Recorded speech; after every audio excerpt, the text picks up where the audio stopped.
My presentation is going to be over individual behaviors and processes in organizations.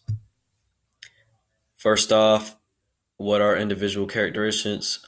Basically, each person is unique and different in their own way. These differences are usually categorized as physical, psychological, and emotional. Differences are very important to recognize because they can tell you if the person is a good fit for an organization or not. The main factors affecting behavior are abilities, gender, race and culture, attribution, perception, and attitude. First off, abilities, also called skills, are certain traits a person can be born with or acquire from their environment. These traits are usually categorized as intellectual, physical, and self-awareness abilities. It is important to understand what abilities go in what category. Gender, a big one. Conducted research shows both genders are equal when compared on job performance and mental abilities. Most of the differences you see online or wherever are made up of the opinion of cultural stereotypes or bad manager perceptions. Um, um, One small main difference is that women most time are primary caregivers for the children, and absenteeism is one area where they might differ in gender. Race and culture, very important in society and the workplace. Mistakes on addressing or stereotyping race or culture can definitely influence the individual's behavior. Race and culture should be accepted to have a more easygoing flow at the workplace. Attribution relies on three things: consensus, distinctiveness, and consistency.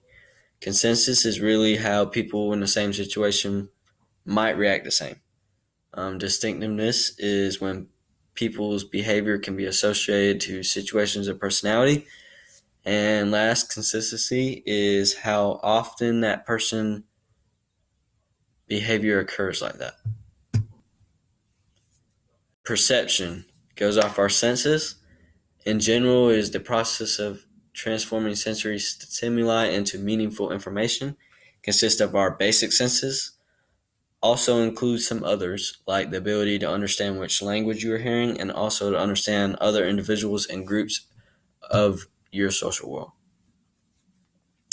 Attitude, very important, is affects the way we walk, talk, eat, socialize, and everything else. We never really consider how attitudes affect our lives daily because we're just so busy.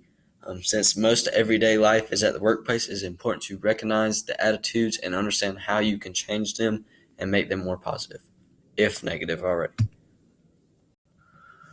Other important personality traits, you got locus of control, self-efficacy, self-esteem, authoritism, and tolerance for risk. First off, locus of control, when people believe that their behavior has effect on what happens to him or them or her.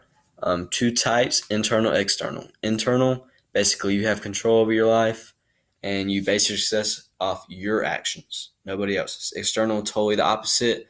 People blame their failures on other things or maybe their success on even luck. Have no control. Self-efficacy is basically the motivation a person have in general. It is a person's trust in his or her skills to succeed, related to setting big goals and pursuing them even with obstacles. Keeping a positive sense of self-efficacy leads to building your skills up and lasting longer in challenges. Self-esteem is basically what we believe our self-worth is. It is if we like ourselves or not. Ranges from high to low. High self-esteem, you like yourself a lot. You believe you can do anything, succeed, win, whatever. Low self-esteem, totally the opposite. You do not have confidence in yourself. You do not believe you can succeed. It is closely connected with job performance and learning on the job. Authoritarianism is the degree that people believe a boss is important. A high sense of this is when people fully accept orders from people in higher up positions. A low sense is when they still carry out the orders, but they often question the orders or even might refuse them. Tolerance for risk explains how comfortable a person is with taking chances, rolling the dice, gambling, A person with a high tolerance is acceptable to taking that risk. On the other end, a person with low is more likely to stick to ideas and not go outside their comfort zone. Neither high or low tolerance risk is bad. It just depends on the circumstances.